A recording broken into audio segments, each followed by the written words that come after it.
Everything we know is subject to revision, especially what we know about the truth. Basic text, page 94. Guys, John again, we have just for today for October the 17th, titled The Truth. Many of us thought we could recognize the truth. We believed the truth was one thing, certain and unchanging, which we could grasp easily without question. The real truth, however, was that we often couldn't see the truth if it hit us square in the face. Our disease colored everything in our lives, especially our perception of the truth. In fact, what we knew about the truth nearly killed us.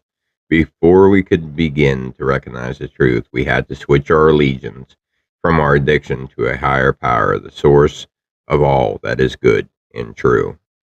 The truth has changed as our faith in the higher power has grown.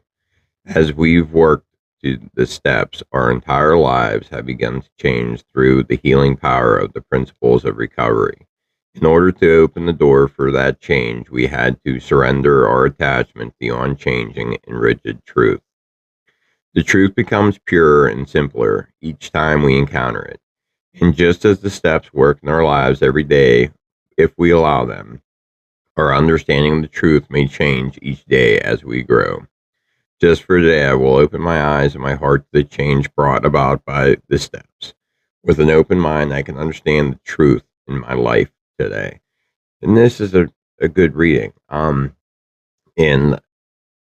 I was definitely like a rigid minded person in addiction and for a lot of the beginning of recovery, at least the first time through. Um, I had these certain ideas that I held on to throughout life through addiction that I carried into recovery with me, only to find, as I worked the steps and worked the program and built a better relationship with my higher power, who I choose to call God, that everything I thought was, this way or that way wasn't always the case. And certainly things weren't so black and white as I thought they were, and there was a lot more gray area in the world. And, I've learned to be okay with that through working the steps and being in recovery. So I hope everybody out there has a great day. Recovery is possible for us all. See you tomorrow. Thanks, guys.